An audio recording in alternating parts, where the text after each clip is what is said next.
welcome your fabulous Vienna Center staff, the best double act you'll ever see. Your hosts for tonight's film festival, Toby Sigmund and Harry.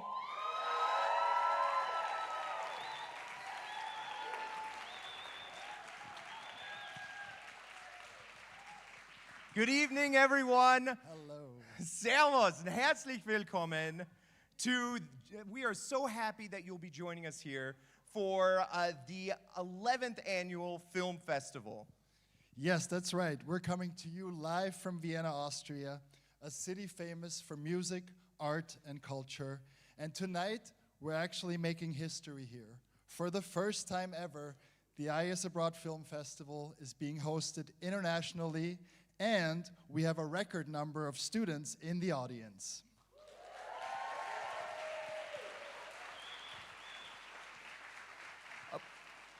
A big shout out to our live stream audience as well, from viewers from all over the world. And really, it's such a special night to celebrating this 11 years of powerful storytelling, unforgettable student experiences brought to life on the big screen. At IES Abroad, it's not just about taking classes in another country. It's about stepping out of your comfort zone and exploring new cultures, discovering yourself in the process. Tonight, you'll see exactly how those journeys become stories worth telling. Yes, but first, let us take a minute to introduce ourselves. My name's Toby Sigmund. I was born and raised in Vienna and have been a member of the IES Vienna staff for over 20 years, longer than some of our current students have been in this world. In my current role as head of the student affairs team, I facilitate many cultural experiences here in Vienna, which makes me even more excited to see these stories put to film. And my name is Harry Zuber. As you may have noticed from my lack of a wonderful Austrian accent, I myself an American, a IES Vienna alumni from spring 2012. Yes, yeah, really great to be back. You know, during my semester abroad, I fell in love with not only study abroad, but Vienna itself. And finally, I was able to make my way back here to Vienna, and I am now working with IES as an academic advisor for our students. It's such an honor to host this event, and as a former student myself, I so enjoyed watching these films and connecting emotionally with each of these student stories. But you know what? Back in the day, Harry and I dabbled in some IES productions as well. As part of the Redefined campaign back in 2012, some of you may remember this. Remember that? A few staff redefined rap as a tribute to IES. That's right. I remember that. I was a student back then, but for me, I was honored to star in a student film back in 2013. All right, well, shall we have a look? Yeah.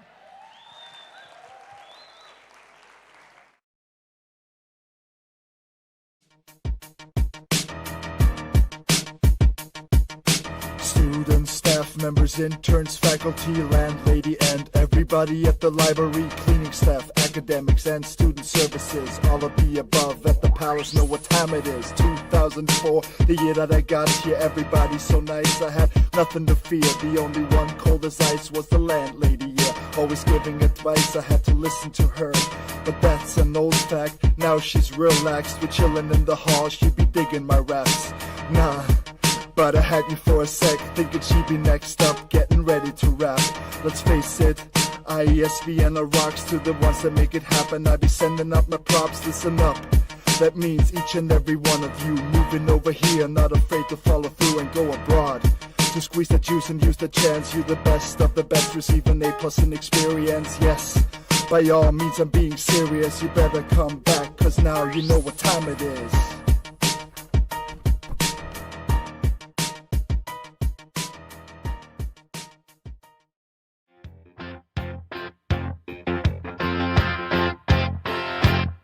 What I want, you got, and it might be hard to handle. But like a flame that burns a candle, the candle feeds the flame. And what I got. Don Giovanni.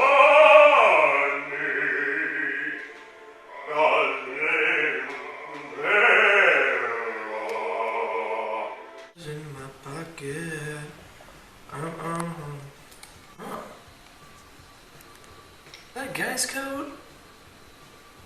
For sure.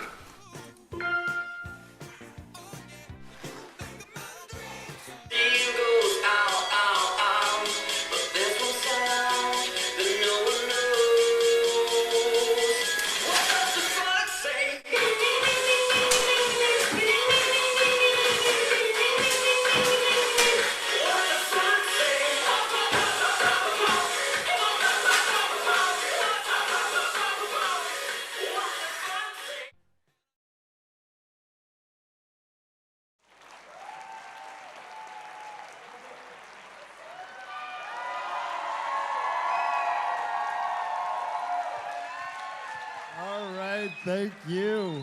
Harry, you look good. Yeah, well, thank you. You look good. You know, not a whole lot has changed in the few years that we've made this. My later hosen have gotten a little tighter, I would say that.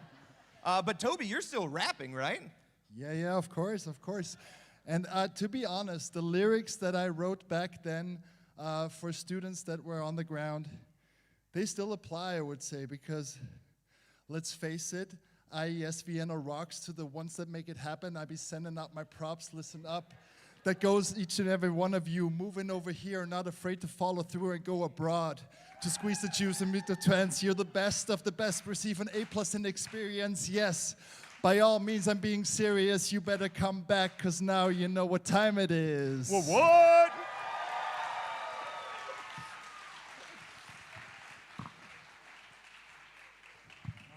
We're talented. All right, before we dive into the wonderful student films, we want to thank the many, many people who made tonight possible. To the behind-the-scenes staff, our consortium partners, the IES Abroad staff, Dieter Strober, who is live streaming this now, our board, our CEO, and of course, our incredible jury. Thank you. Some of our jury members are actually here with us tonight, including faculty from various IES Abroad centers.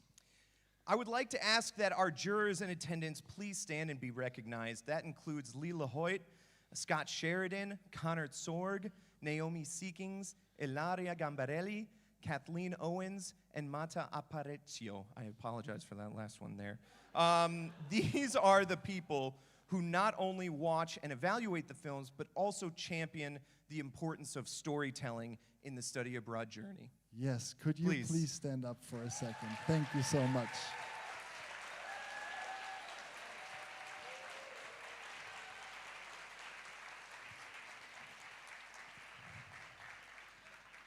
And speaking of journeys, over these 11 years, we have received over 700 films. I mean, that's just incredible. And thanks to all of you, the public voters, this year for our finalists, there were 1,200 votes cast, which is just such a great thing. Right. Each of these films reflect what study abroad is all about. Learning resilience, exploring identity, building connections, and capturing the moments that change us forever. And there's no better place to celebrate this than Vienna, a city that has been inspiring IES students for the past 75 years. On this note, celebrating our 75th anniversary, could all the IES alumni please stand up for a moment? Yes. That includes you two, yeah. Oh, yeah. Yeah. Amazing. Wow. Awesome. Honestly, what an honor. Thank you all for the continuous support of the IES mission. We're so glad to have you here in Vienna, and we look forward to all that study abroad brings us in the future. Yes. Let me see. I still go. Yeah, I'm still going. You're still on. Okay. So, here's what we have in store for tonight. You'll get to watch some of the past films we've had, meet members of our jury, and see this year's finalist films, hear from the filmmakers themselves in a Q&A. And of course, we'll close the night with the announcement of our grand prize winner. So sit back, relax, and get ready to relive the study abroad experience through the eyes of our filmmakers. This is a film festival after all, so let's get started with what matters on the big screen. We'll begin by revisiting some standout films from past years, showcasing the breadth and depth of our students' storytelling. Each of these films captures the heart of study abroad, the moments of discovery, challenge, and transformation. All right, shall we hit the films? I think we should. Let's roll do them. it.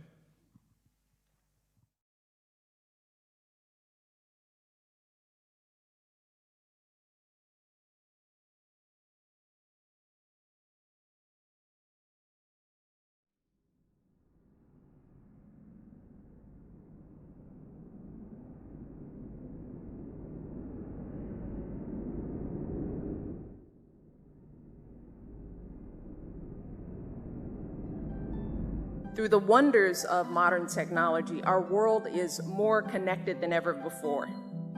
Ideas can cross oceans with the click of a button. Companies can do business and compete with companies across the globe. And we can text, email, Skype with people on every continent. So studying abroad isn't just a fun way to spend a semester. It is quickly becoming the key to success in our global economy.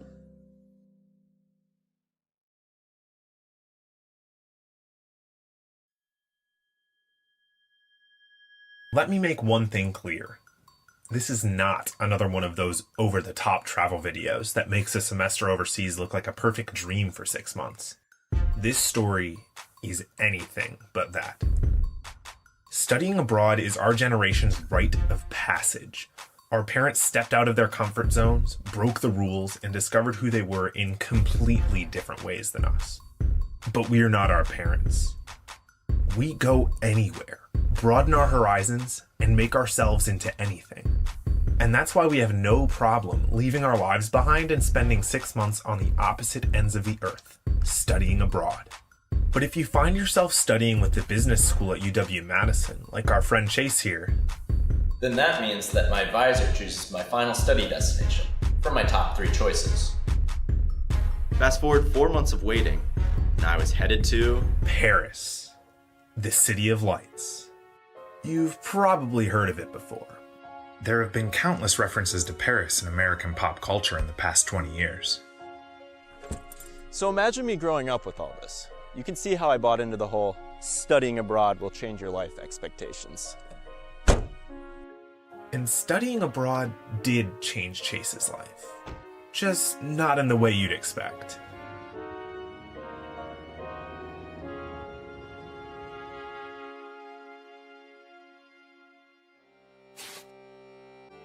On our first day of orientation, we heard a few lectures on how to adapt to the culture, watch out for pickpockets, and use the metro like a local. I guess I didn't pay close enough attention during that last part, because I left my brand new phone on the train when we rode the metro home that day. Luckily, my roommate Lucas and I got my phone back through some combination of adrenaline, GPS, and Google Translate. We went on to lose our phones 3 additional times between the two of us. Chase didn't know it in January, but this bad luck was going to be sticking around for his entire abroad experience. Due to soon-to-be-revealed unforeseen circumstances, we didn't have footage for this next part, so we asked the insurance company to help us out. I'm a thief. You're on a weekend getaway in the tropical island of Mallorca. You're enjoying the sun, ocean breeze. Me, I've been sitting here all day waiting for you to slip up. And finally, I see my chance. Hey bro, would you mind taking a pic of me over there for the Insta?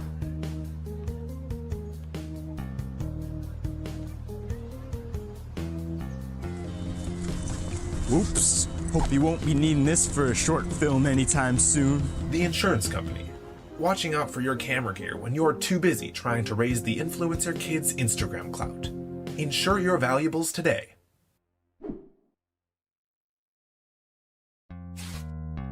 It's St. Patrick's Day weekend. So where do we all go? Ireland, of course. We have 2 characters, Chase and Sarah. They fly into Dublin on Wednesday after being in class all day. The customs official processes us at the same time. He stamps our passports and hands them back to us, one on top of the other. Let's fast forward through the next 3 days of drinking genuine Guinness pints. Wow, now it's Sunday morning all of a sudden, also known as the end of the weekend. Well, for most of us at least. Sarah gets to stay an extra day because she doesn't have class on Mondays. So lucky. Chase takes the train to the airport, arrives early, per usual, gets a coffee and a sandwich, checks the news, etc., and waits until it's time to board. When the time comes, I pull my passport out. And he sees a girl's face looking up at him. Sarah's face looking up at him. And he knows what that means. There's no chance they're letting me on this flight. This service sucks.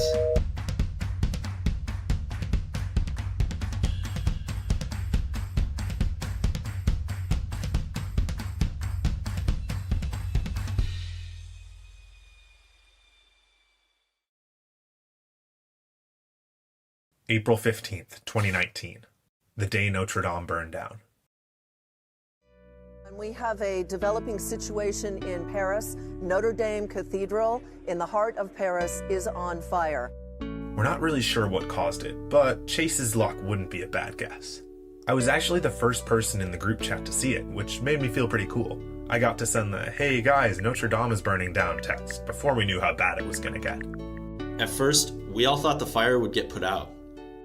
But you can't just dump water on such an old building. That would be a dumb idea.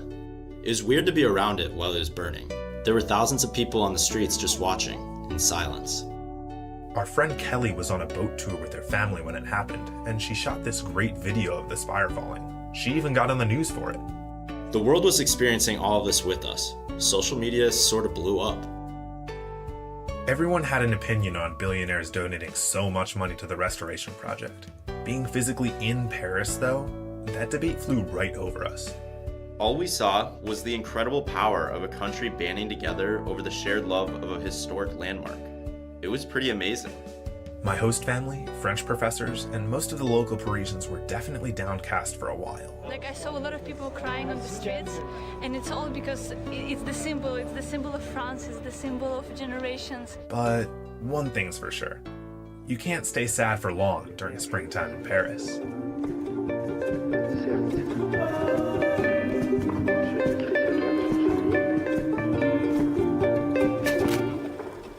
Let's go to Paris in the winter, share coffee under the Eiffel Tower, take your photographs by the fountain. You and I were born to be Parisians.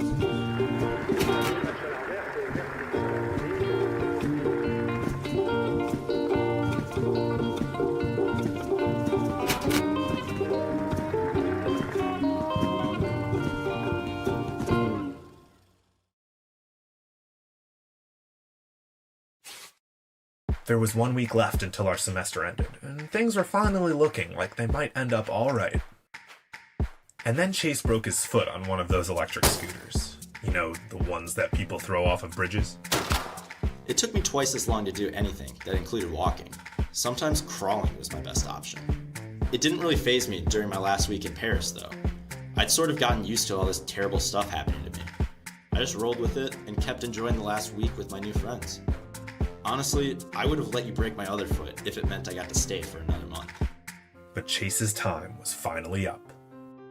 Not in like a bad way or anything, just his flight back to the States.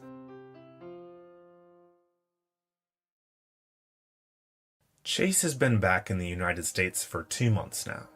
Life has pretty much returned to what he's used to. Coming back home was an interesting experience. As soon as I got back, the months I spent abroad felt like a lifetime ago. I miss living in Paris, but it is nice not to have to stress about ordering the wrong food from local restaurants or breaking the weird French laundry machine in my homestay. So here's the part where we shove some lesson on you at the end of our video. Maybe it's that growth comes when you least expect it. Maybe it's that study abroad does really change your life. I guess the most universal one would be just to have better luck than Chase. It's not like he wants more bad things to come his way. But hey, if they do, I know I can handle them.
Train from Tangier to Casablanca,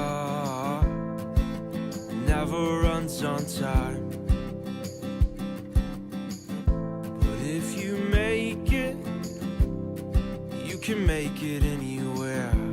So just sit back and enjoy the ride. The blue-washed walls of Chef Shawen stand out nicely against the mountain backdrop. You'll be asked if you want your worries and cares to fly away. That's up to you. I am here and you're there. There's a couple thousand miles between us, dear. I am here, you're there. There's an ocean in between.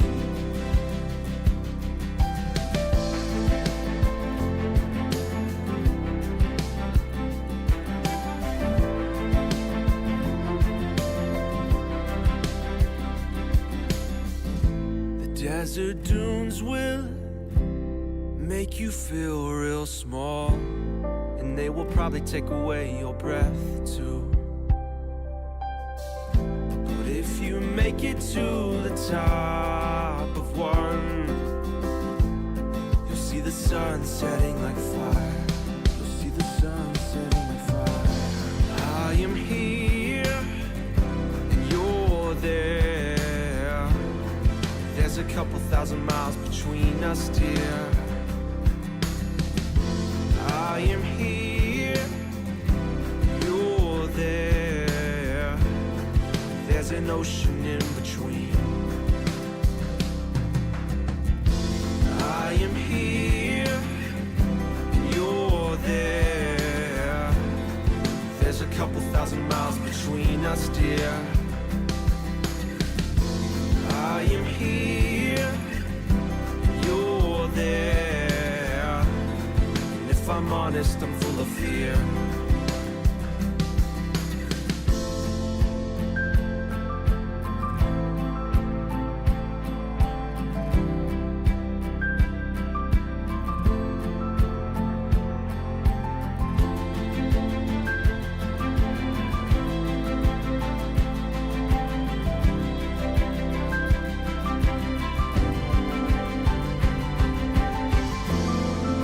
Watching the waves crashing, wishing that you are here right now. Oh, walking through desert lands, wondering if this will ever be your hand in my hand. Watching Moroccan skies light up the dark at night, but wishing that they'd be replaced with your beautiful lights. Watching Moroccan skies light up the dark at night, but wishing that they'd be replaced with your beautiful lights. Train from Tangier to Casablanca, never runs on time. And if you ever get the chance to come, please write this down.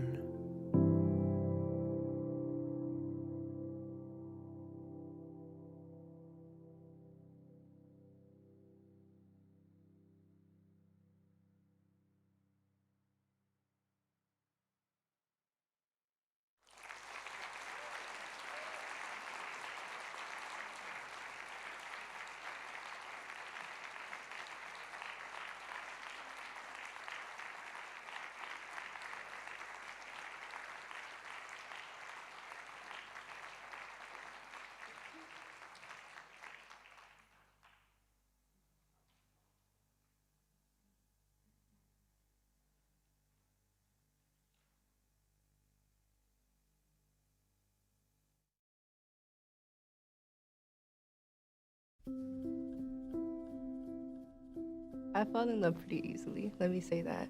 We have been friends for a while. We tried dating, stayed friends, we couldn't just stay friends, and we started to date again. I went on a date with a girl in Spain. I don't actually know if it was a date, but it kind of felt like a date. We spent the whole night together, dancing.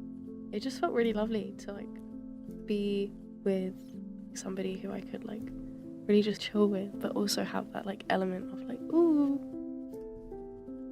She danced with me and I was like, wow. I was like, well, if I wasn't bi before, I definitely am now. My current partner, they were like, do you want to go on the picnic/paint date? I'll bring the paint and the supplies and everything. Got a bottle of wine.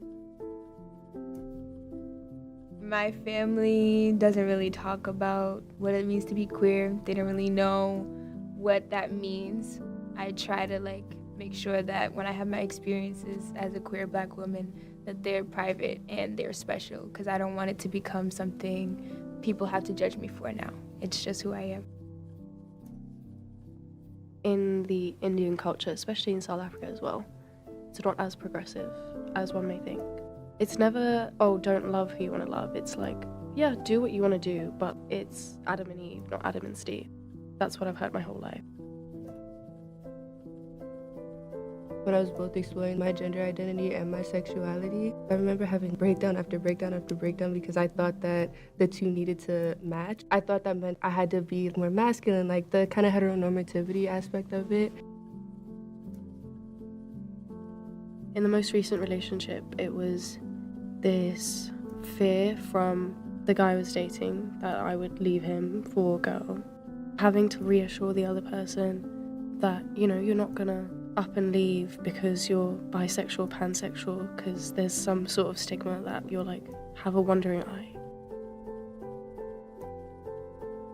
I definitely have feel judged. I don't have that much experience, and I definitely think that sometimes people try to use that to invalidate who I am and my identity, especially because my past experiences have been with men, and so they're like, oh, like, so you must not really be bi, and that's not true. How I feel and how I exist is who I am.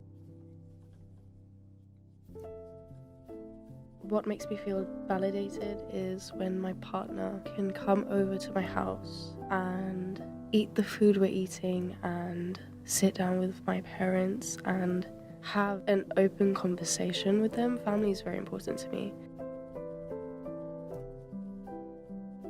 Sometimes things don't feel like growth until like you actually like sit back and you're like, okay, this is where we started and this is where we are now. Now I'm kind of like, fuck it, like this is who I am, this is my truth. I don't regret anything. I just tell my younger self, carry on doing you. I'm happy and content with who I am right now and where I am, and I wouldn't change it. If anything, I just want to grow even more. I would tell myself that, Kira, it's okay. Sex is not something that you have to have and that you have to want. It's okay to be masculine presenting and not necessarily consider yourself a stud. It's okay to not want what other people want. It's okay to be you. It's gonna be okay. You don't have to be so nervous and so scared. Like, the people around you are still gonna love you, the ones that matter anyway. You're gonna feel so much better for it. You're gonna just feel so free.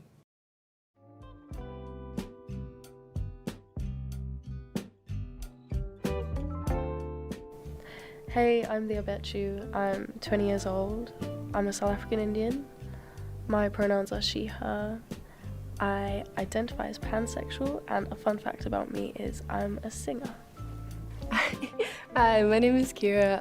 My pronouns are she, they. I identify as ace, pan, and gender-wise, just gender non-conforming, or I prefer no label actually when it comes to gender identity. And fun fact, I really enjoy reading and painting. Hi, I'm Ariana. My pronouns are she, her, hers. My sexual orientation is bisexual/queer. I'm Black American, and I like to read.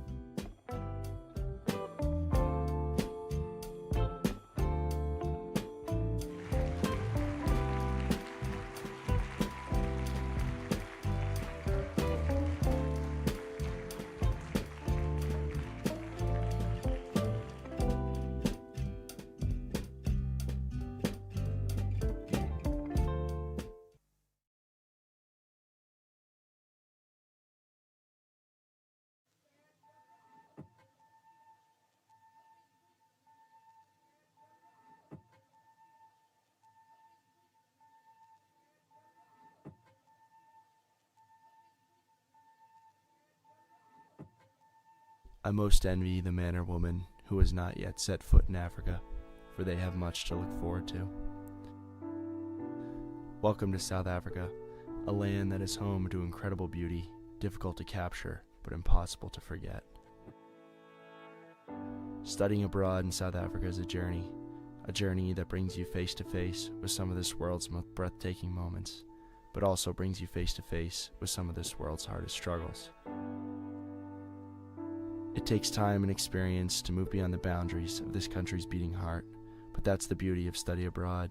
It gives you the time, offers you the experience, and lets you run with it. Take your journey where you choose, in the direction you see fit, surrounded by the people you take with you. But always remember, a true experience makes us become part of where we are, and that place becomes a part of us. So find a destination, start a journey, and seek something that inspires you. For me, it was emotion, the motion to move the people around me that would take me places I would not soon forget. What about a hit of your love? Start to shake with your hand. Will it ever click? Will it ever click? Are you a freak? You turn and face me. Maybe this time I'll choose. What about a hit? What about a hit of your love? Start to shake with your hand. Will it ever click? Will it ever click?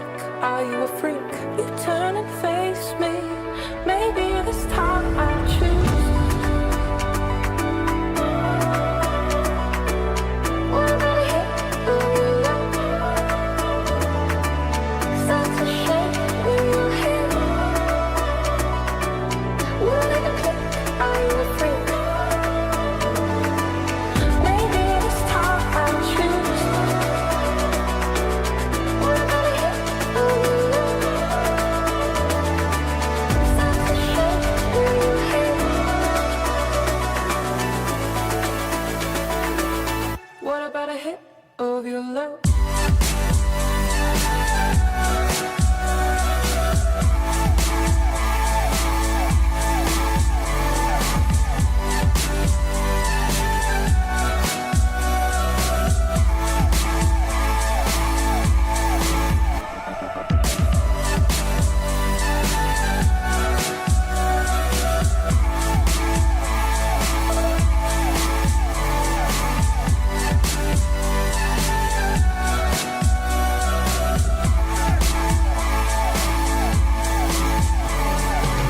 What about a hit?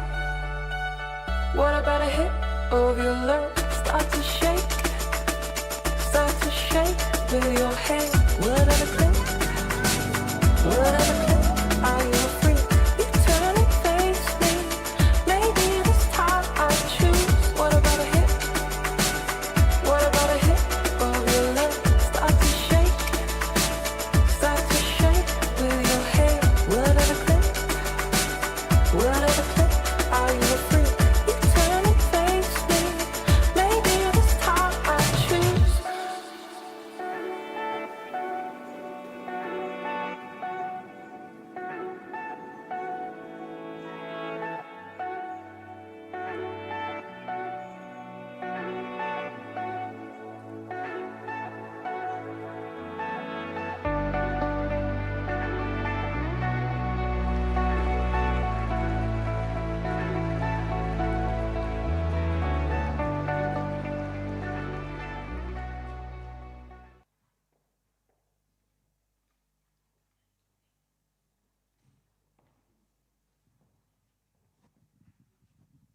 All right, that was awesome. Wow. I mean, some of those films, I couldn't believe that some of them were already almost 10 years ago. It's wild to see these stories.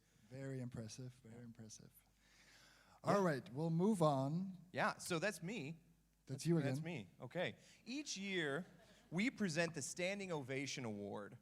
The award honors an individual or group whose outstanding contribution have enabled us to provide a platform for the students to share their stories abroad through film. The Standing Ovation Award recipient is a source of inspiration to our young filmmakers, and their contributions grow the recognition and impact of the festival itself. Yes, and we are super excited to present this year's award to Naomi Seekins, director, producer, and editor, and IAS Abroad London Film Studies faculty member.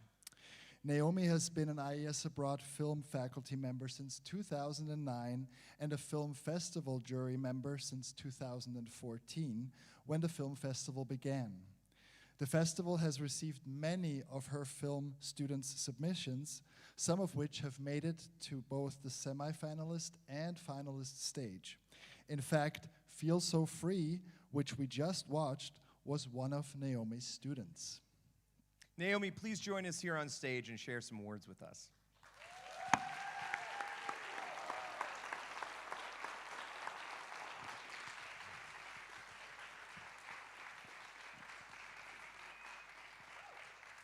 Which one do I take? Note to self, I need to update my photo. This isn't Die. And if you think that took me a long time to get up here, it's not because I'm getting old, it's because I've been here for 3 hours and I've eaten my body weight in Viennese cake.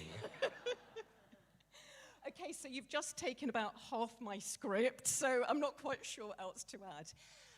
I am thrilled, absolutely thrilled to receive this award. I think I'm going to cry.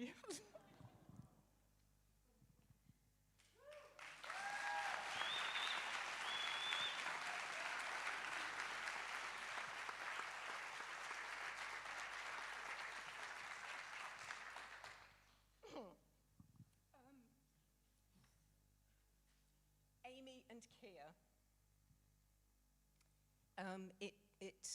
It means a great deal to me to be recognized by a film festival that does such extraordinary work.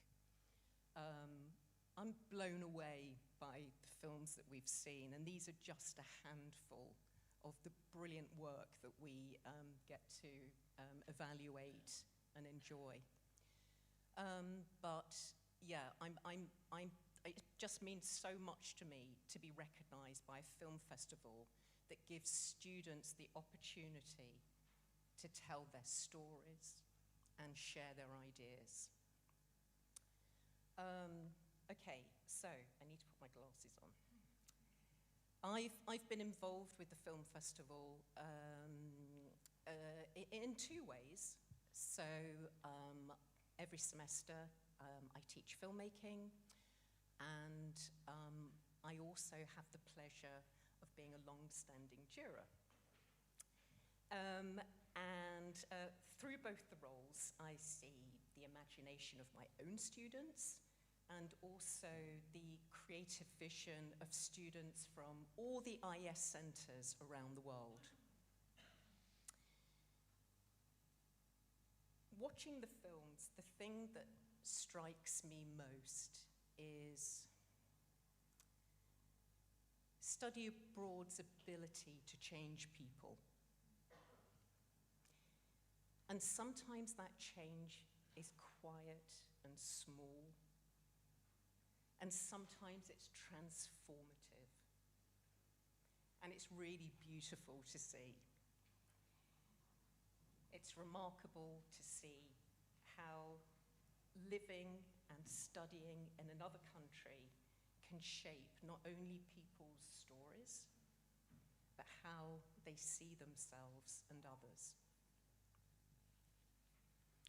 The films submitted by London are part of my classes. Every semester, I make life really difficult for myself. And I always set a new creative brief. I'm never happy with the creative brief. So I set a new creative brief every semester, but I leave lots of room for exploration, experimentation, interpretation. And Feel So Free, that you've just watched, is an example of the work that my students produce, and I am super proud of them all. And Feel So Free, as you can see, it's truly an original documentary that resonates, that really resonates today, about people who are exploring and also challenging ideas of identity and relationships. And I think they do it with such honesty, courage, and warmth. So we're all storytellers, we all love stories, but a festival like this, again, thanks to Amy and Kia, can't see where you are, but thank you, Kia. Creating events like this gives people the opportunity to bring their stories to life. Being able to share something personal on screen that you can see connects with people, that changes people, is something that's really, really special, and that's what makes this festival. Thank you again, and have a fantastic evening, and thank you.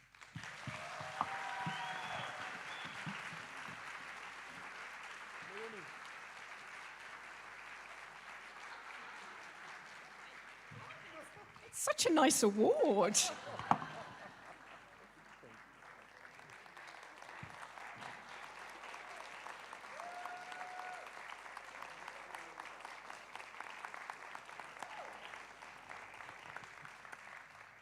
Thank you again, Naomi. That was just, I love hearing from our professors and to see that the impact is, it goes beyond the classroom. Thank you for that again. Now, it's time for our finalist films. Oh, yeah. 3 filmmakers, 3 unique perspectives, and 3 unforgettable stories of study abroad. Yes. First up, we're going to show Found Self by Catherine Mayer from Grove City College, who attended the summer internship program in Rome in summer 2024. It's an intimate exploration of solitude, resilience, and transformation while abroad. Next, we have Las Pingueras by Anya Jimenez from the University of Southern California, filmed during her time abroad in the Galapagos Islands in spring 2025. A heartfelt tribute to community, compassion, and cultural immersion. Yes, and finally, we have Maybe by Charlie Dermody from Indiana University, studying fashion design and merchandising in Milan in fall 2024. A moving reflection on setbacks as hidden blessings, discovering resilience, gratitude, and peace in uncertainty.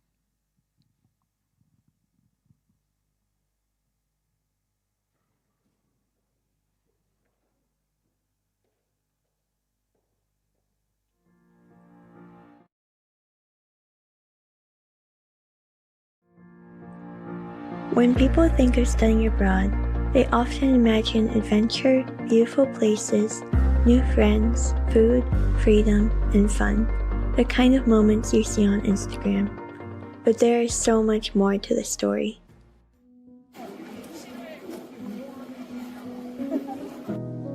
I had always known that I wanted to study abroad.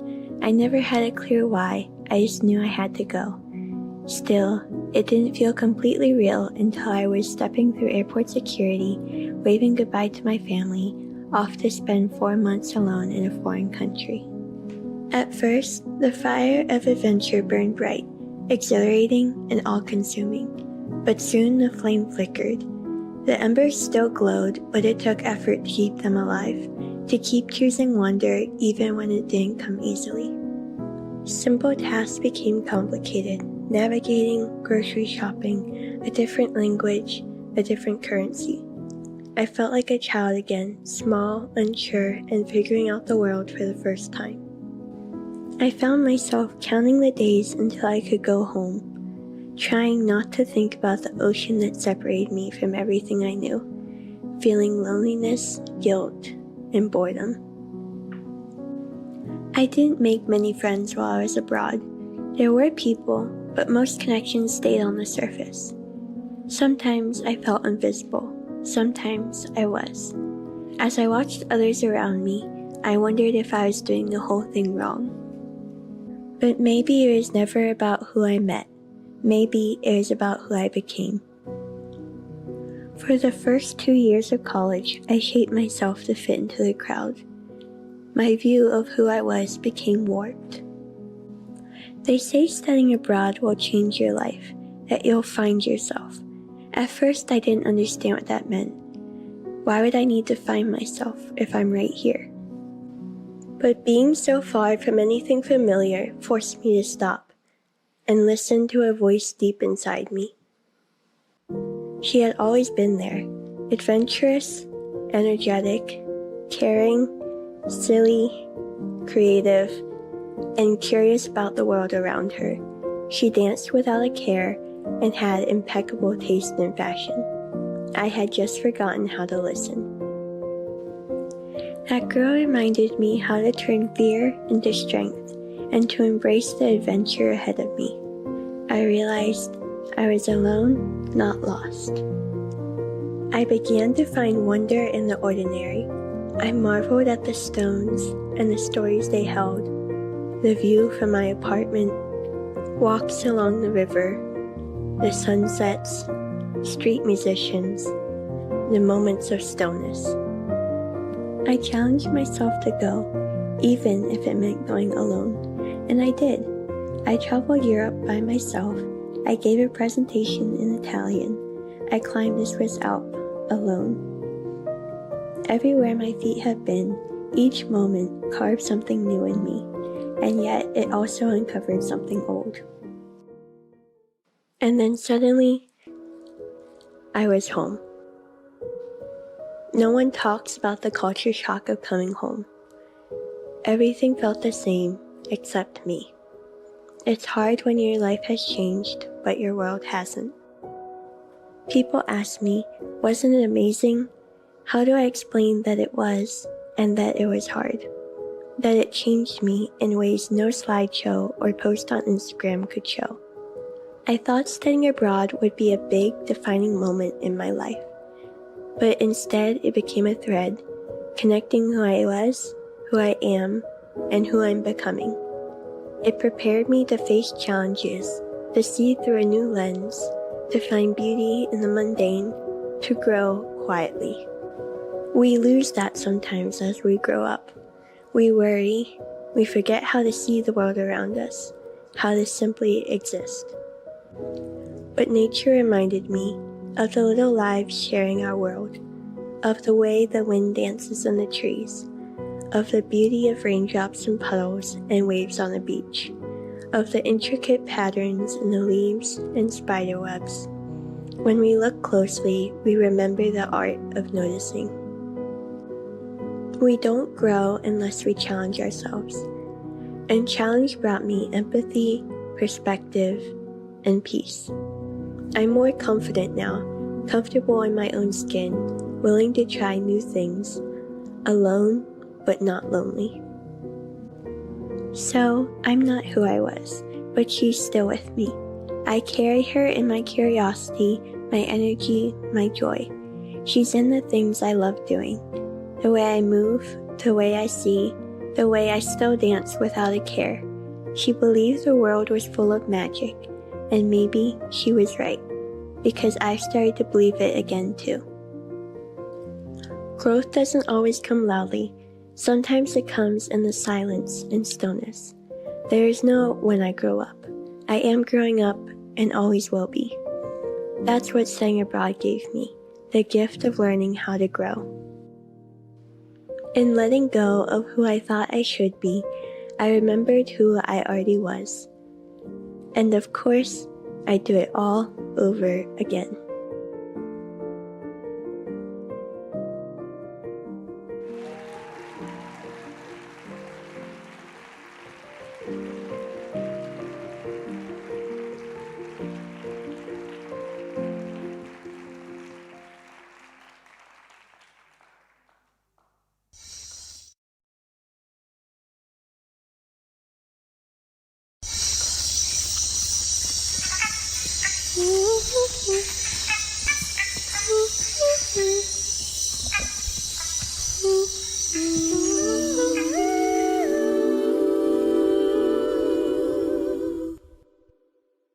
Once upon a time, if you asked me where the Galapagos Islands are, I would have told you they only exist in the pages of my middle school bio textbook. that the sea lions and the marine iguanas are just characters in some ancient myth. But now I know that in between your Darwinism and your blue-footed boobies and your $5 keychains, there's something even more special. Las Pingueras.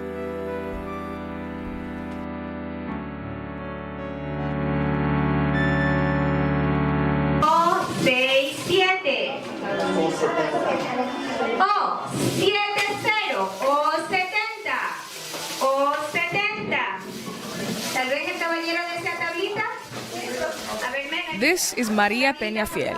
To her students and every taxi driver on the Malecón, she's profe. But if you're a college student with half the luck that I had, you might get to call her Mamita. Maria lives up the hill from the Megamart with 3 cats, 2 daughters,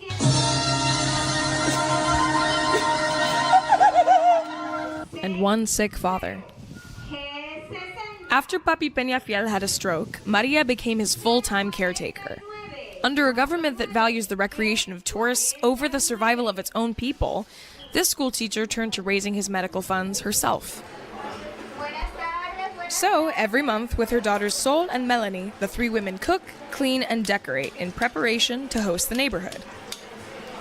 Es un grupo. Hay un grupo de señoras que organizan. And these señoras are all here for the same reason, to help their family. Tienen algún enfermo, hijo, abuelo, papá, mamá. Everyone in that room is fighting for someone. A sister dying of cancer, a grandmother developing Alzheimer's, a nephew dreaming of college. And you better believe they play to win.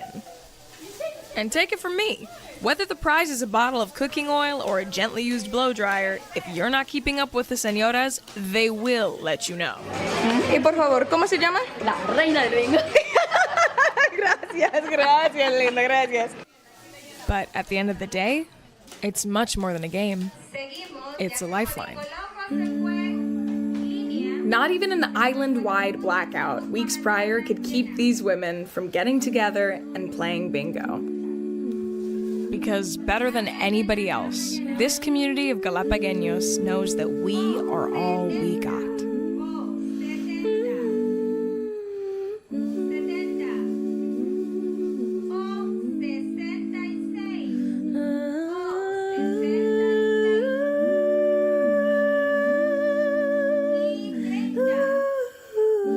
Mi comunidad es muy bonita.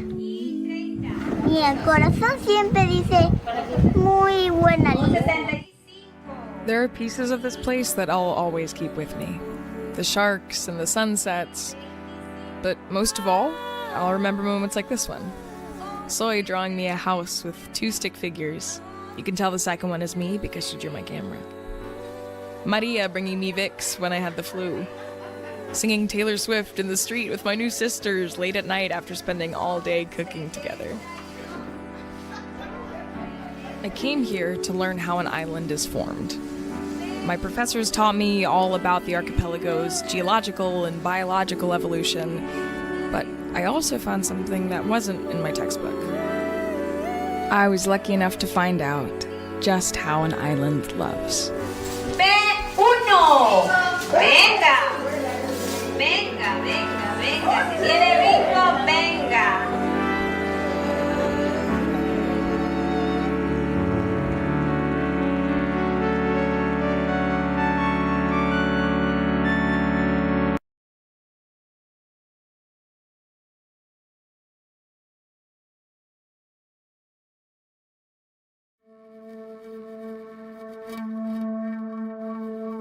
I'd like to tell you a story before I can tell you mine.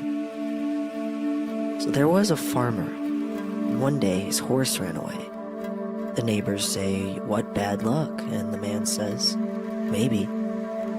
The runaway horse comes back with 2 other wild horses. "What good fortune," they all say. And the farmer says, "Maybe."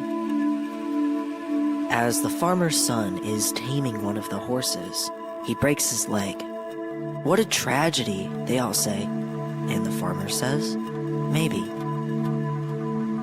The next day, the army comes by to draft young men able to fight in the war, and the son is spared because of his broken leg.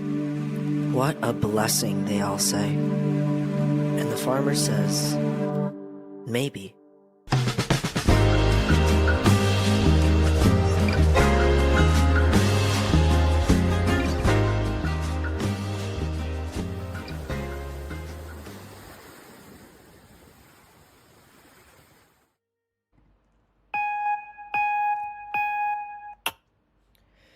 Here's the thing.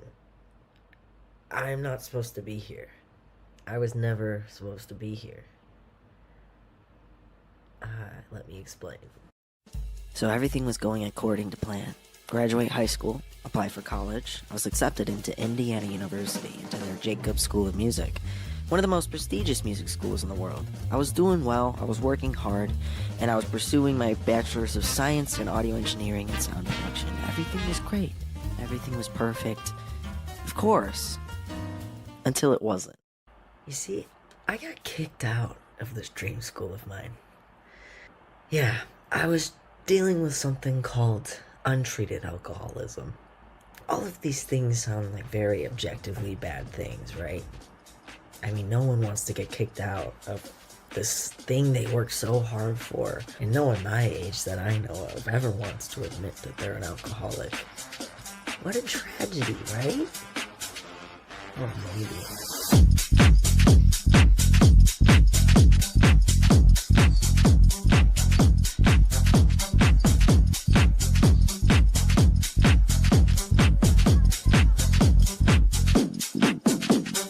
As you could probably tell, I pivoted. If I couldn't study audio engineering anymore, I decided to pursue fashion design and art history, as I've always been deeply interested in these topics. And as a result of this change, the opportunity to study in Milan opened up for me. It would satisfy the perfect amount of credits I needed, all within the fashion and art capital of the world. I studied original Leonardo da Vinci works of art and other masterpieces ranging from the Renaissance to our modern day, all around Italy and Europe as a whole. She's right behind me, isn't she? I learned fashion history, design techniques, attended Milan Fashion Week, and was the creative director and stylist of my very own fashion shoot. Bella. Bella. I know you're going to do this all the time. Yeah. You're doing great, don't worry.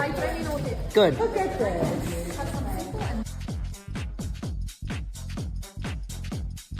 The world seemed to open up for me. Something that was once a disaster turned into one of the greatest adventures of my life. Was this possibly the best thing to ever happen to me? Well, maybe. So as great as it all was, there was only one problem. Staying sober. At this point, I had about 2.5 years of sobriety, and there was a part of me that thought my alcoholism was ruining the full experience of being abroad. While all my peers partied on the weekends, I felt truly disheartened about how to fully take advantage of my time abroad, while also protecting the thing that means the most to me. You know, was being an alcoholic truly the curse I once thought it was? Maybe. In an effort to protect my sobriety, instead of clubbing, I booked my first solo trip to a place I'd never heard of in a country I'd never been, Biarritz, France. I went to attend an international conference for sober and recovering alcoholics like me to come together and experience the wide fellowship the sober community can provide. And let me just say, it absolutely blew my mind. Bonjour. Oh my god, I just can't get enough of this France. Bonjour. I knew France was cute, but not like that. God, it's so fucking cute. Guys! Are you kidding? It's just a little scraggly little French dish. Who set this all up? Who came up with this? Oh. Bonjour. Not only was Biarritz beautiful, but it helped me realize just how far and wide my community ranges around the world. I flew to France knowing nobody, but I ended my time there in a local's apartment with fellow alcoholics, people I still keep in touch with today. For the rest of my time abroad, I made an effort to connect with my community in every country I went to. Spain.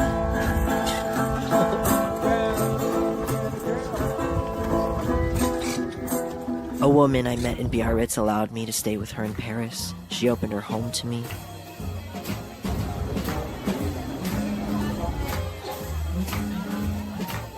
I connected with people all throughout Italy.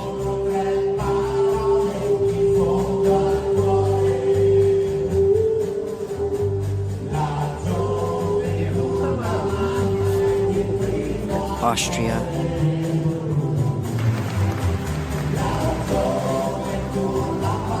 Germany.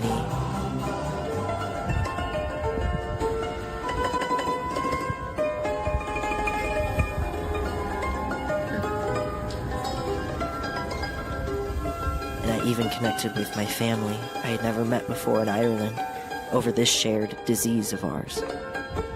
What I once thought to be the downfall of not only my study abroad experience, but a downfall within life in general, became clear to be the biggest blessing for me. Eventually, I found myself surrounded by some of the most genuine people I've ever met, as sobriety has taught me the gift of authentic friendship. I got to understand these cities in a way no other tourist could, because I connected with the people there. Instead of collecting fridge magnets or postcards, I was able to collect invaluable conversations over coffee, shared meditations in someone's home, a reconnecting to my bloodline, and the absolute privilege to connect with someone else's. And this is Pecorino di Pienza from Tuscany. You can, when you invite someone for your tea party, No, che ti porti. don't tell me, it's impossible. You have to, it's impossible, you invite everything your friends. Mamma, che profumo! Like I said, I was never supposed to be here. I had different plans to attend to, plans of my own making of what life was supposed to look like. But it's clear to me today, no matter how awful, heartbreaking, or beautiful and amazing life can seem, I can ask myself, is this how it's meant to be? And I can say,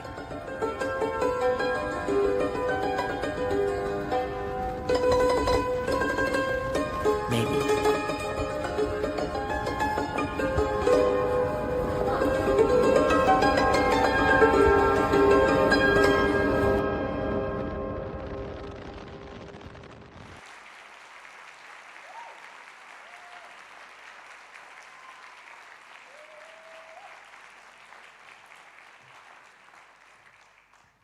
Wow, just wonderful. We're gonna now have a Q&A with our filmmakers, so please join us in welcoming our finalists to the stage, and we'll get the chance to ask them some questions.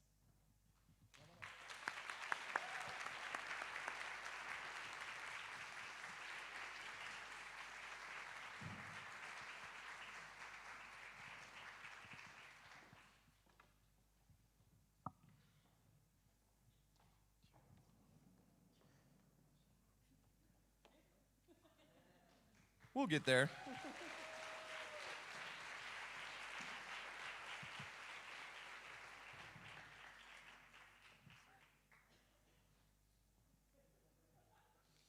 Go ahead. All right, the three of you here in the middle. Perfect. All right. First off, thank you so much. Honestly, telling your stories like that it's vulnerable, it's impressive, and you guys did such a great job. I think, I mean, speaking as a former student myself, each story tugged at a different individual heartstring of what it is to study abroad. So again, thank you. Yeah. Yes.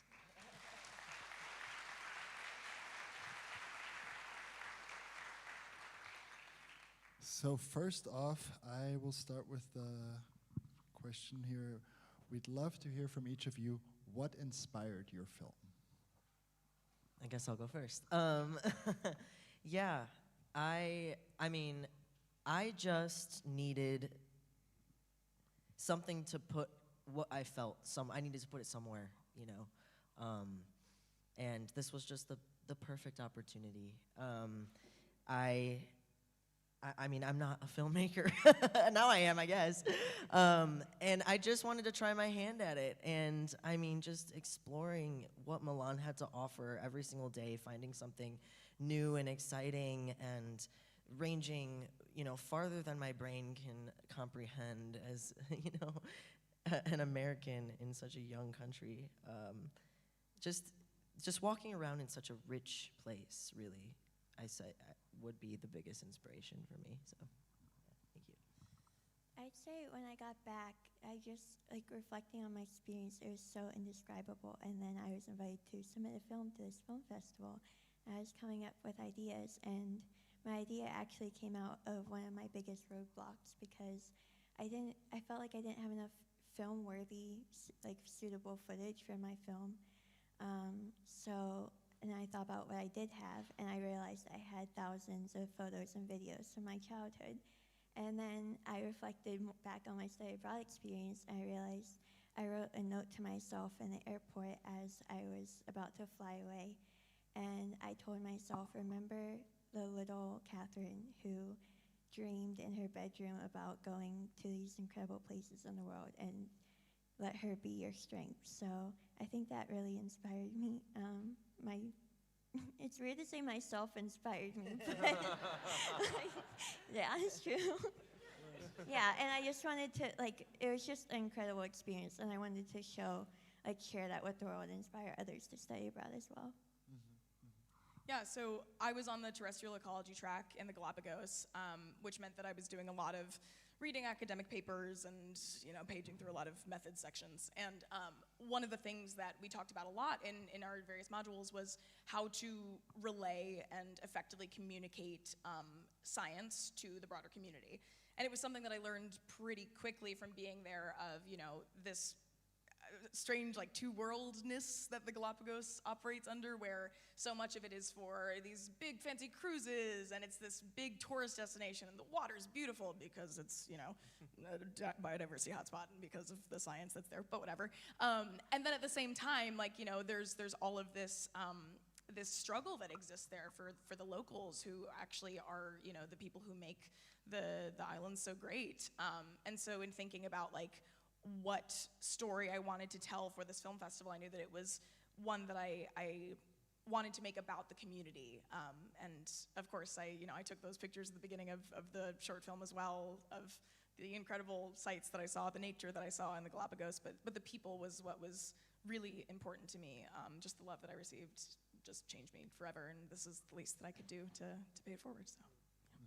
Thank you for sharing. Yeah, thank you. That is awesome. And like I said before, that aspect of looking into the community, the challenges, the wandering, the exploring, and also the story of coming home, I think often gets overlooked when we talk about study abroad, what it means to come back and after you've experienced all of that.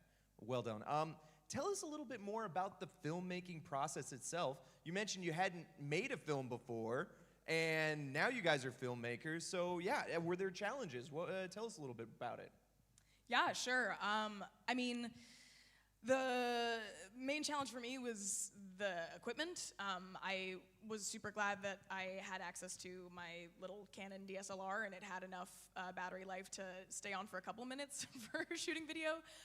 But kind of every time that I shot for like 5 minutes at a time, I had to be like, permiso, and like run over and like charge with my little battery or whatever. And like with Soy, who you saw in the video, she was so cute. Like she shot a couple, you know, shots for me, and I let her use the camera, and she kept being like, in Spanish, she kept asking like, you know, like what are we waiting for? And I was like, my love, I wish this could be faster too. But I was super grateful, and my host family was super accommodating, and it was cool to like create the process with them. So I had it very easy, honestly. I shot it in like the last week of my semester there, and yeah, it was a really good time.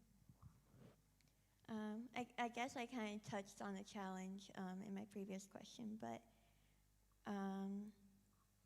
like I've made films before, but I never had to star in them. So that was kind of a big challenge. I had to listen to my own voice over and over and over, which was a big challenge. And then on top of that, like I got a cold, and the week I was planning to record my voice, so that I had to work through that and drink a lot of tea. And yeah, but overall, like just writing a script and coming up with the idea, like it helped me really reflect on the process, like reflecting really, like I'm so thankful for this film because it's given me a way to show people what I couldn't put into words before. Yeah.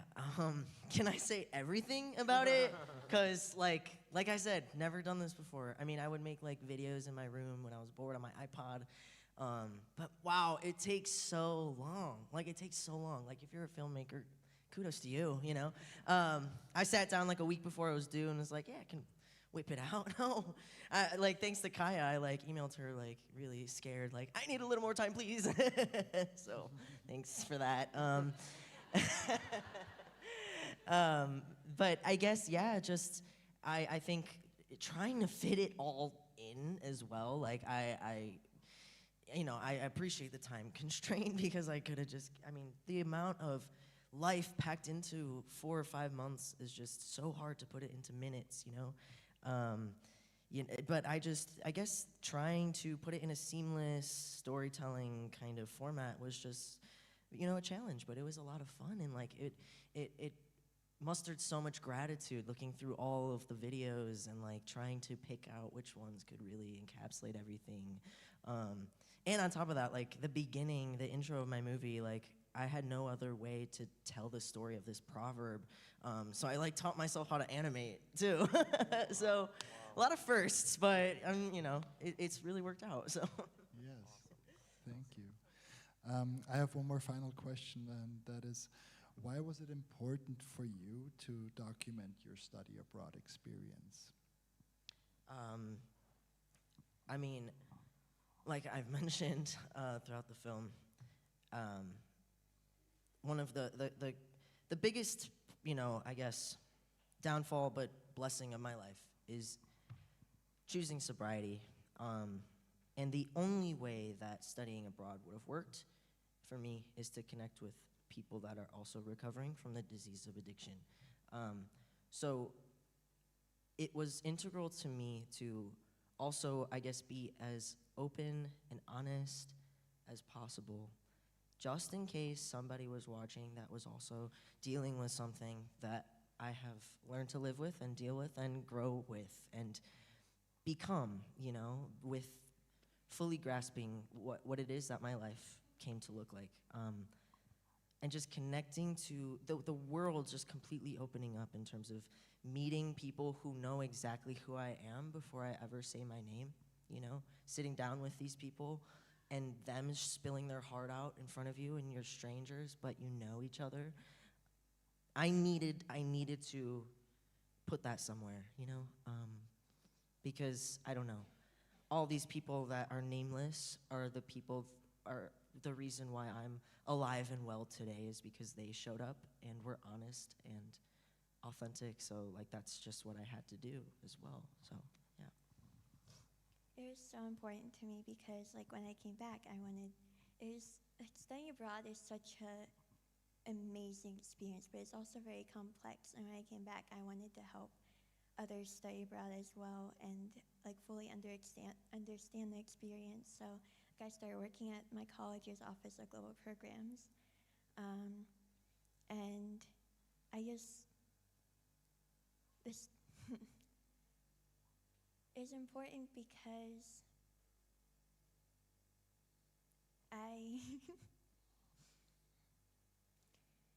it's like you see all these videos on the internet, and I feel like there's this image and perspective of what people think studying abroad is. So when people ask me like how it was at home, they already had this preconceived notion of what my experience would be, and it was kind of hard to explain. Like I could not explain in a simple conversation like what my whole experience was like. So I thought just making this video would show like studying abroad is really hard. It's one of the hardest things I've ever done.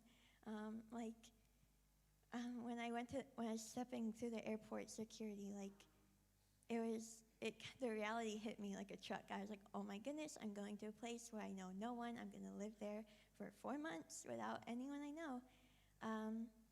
And it felt like jumping off a cliff.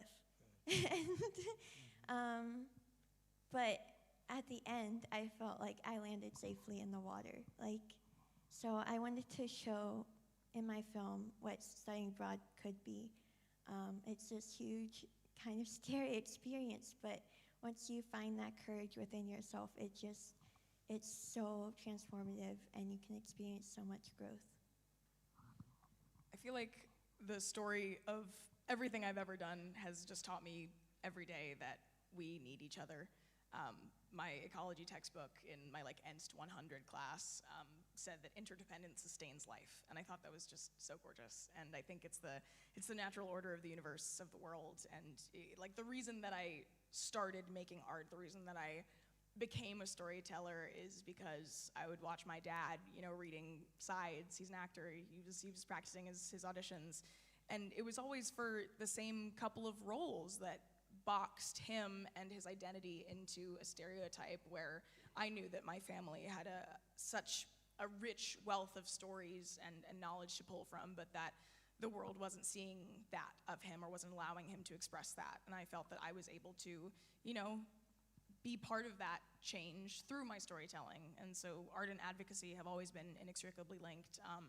And when I got the chance to study abroad, first of all, I was like, oh, worldwide, my passport, yes. But a little more importantly, and a little more seriously, I knew that I wanted to be a citizen and not just a tourist, and especially not a parasite. And so it was something that was really important to me to be able to document this specific story. And it was a story that I lived in for months, but also a story that I was able to and privileged to, just step away from and leave behind and say, oh, what a great memory, blah, blah, blah. But it was important to me to, maintain that relationship, yes, just on WhatsApp, and, we were texting a week ago and stuff like that, but also, in telling the story of people who don't always have that platform. Yeah. Thank you so much. Honestly, 3 amazing stories that really needed to be told, and the 3 different perspectives of study abroad. I can't thank you enough. Great stories. Let's have another round of applause for our filmmakers.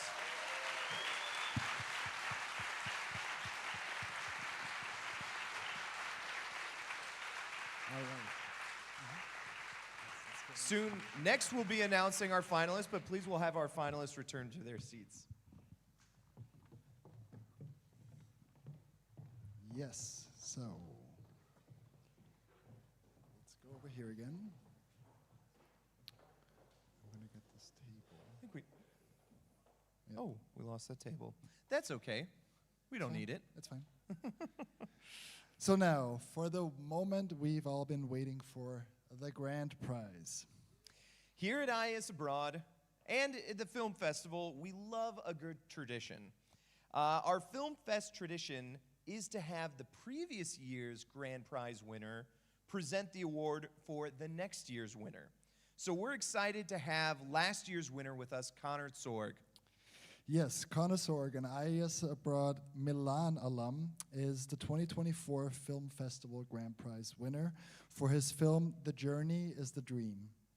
A filmmaker, music artist, and recent graduate of the University of Wisconsin, Connor also served as a jury member for this year's festival, bringing a fresh creative perspective shaped by his studies in film, music, and marketing.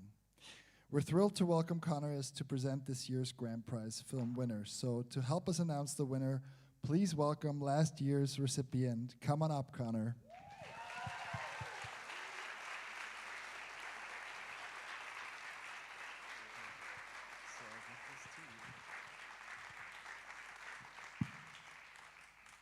Well, congratulations again to you 3. Some remarkable films, impeccable depth amongst each of them.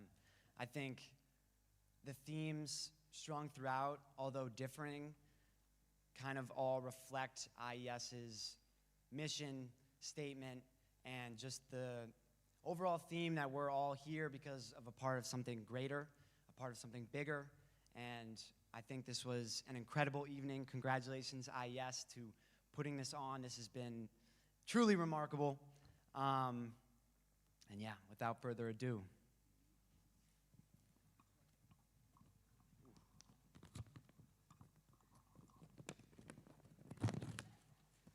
Almost ripped it here. The winner of the IES Study Abroad 2025 Film Festival, Charlie Dermody for Maybe.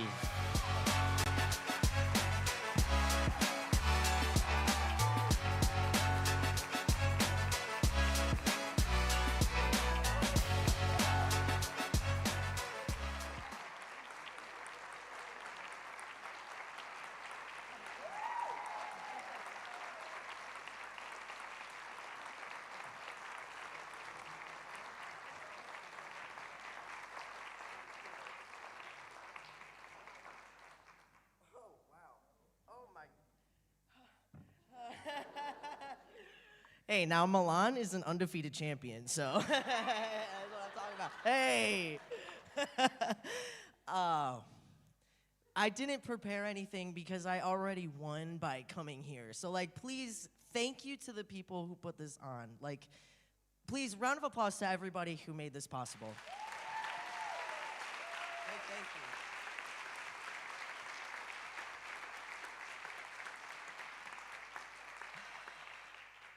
Yeah, Vienna, like, Vienna waits for you. It really does. And it calls you back. Yeah, I went to go see the Klimt today, the Kiss, and something came over me, and I started crying, and that just kind of resonates with me in terms of, like, what art is supposed to do, you know, and, sorry. I'm just beyond honored, beyond words, like, that I could even begin to articulate what my journey has looked like so far, and that it could touch so many people, you know? I have a tendency to overthink everything I do. I have a tendency to want to, you know, study more and before I do things, you know? Like, I hold myself back by thinking about doing things and not just doing things, and something about throwing myself into a country and a place that I didn't speak the language, I didn't know where to go or how to do it, or, you know, I'd have a cappuccino at any hour of the day, and I'd get looks from Italians like, oh, no, you get the cappuccino in the morning, you don't get it in the afternoon, and I didn't care. But that opportunity planted something in me that, like, to just throw yourself off the deep end is the only way. Like, life is happening right now. And I mean, I spent so long just being like, I was so anxious. I didn't know how to make a film. But I think it was completely because of being able to go abroad, to just try it, to go to places not knowing how or when or what was gonna happen, put something in me to just start doing and living right now instead of thinking and sitting in the back seat, hoping that one day my dreams will come true, you know what I mean? And I tried, and it worked, so, I mean, thank you. Thank you.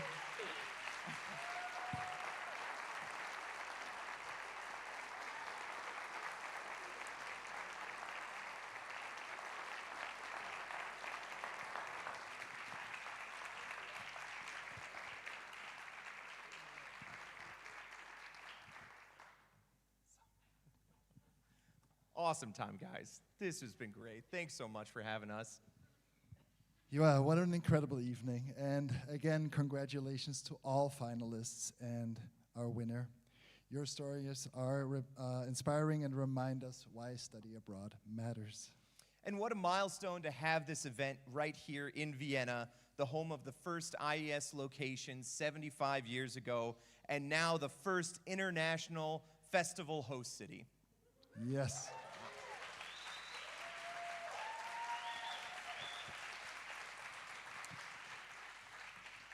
And to all of our students in the audience, if you've ever thought about capturing your own story, we encourage you to submit your film next year. Study Abroad is about those once-in-a-lifetime experiences, and we want to see how you bring them to life. Because next year, the film festival will be returning home to Chicago. Yes. We That's can right. applaud for Chicago. It's a nice place, too.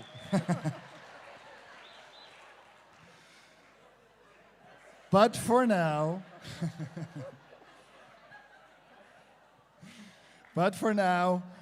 we invite you to enjoy the rest of your evening with us here in Vienna. Please join us all for a reception with food, drinks, great conversation, and some Gemütlichkeit. Thank you, Vienna. And And good night. Good night.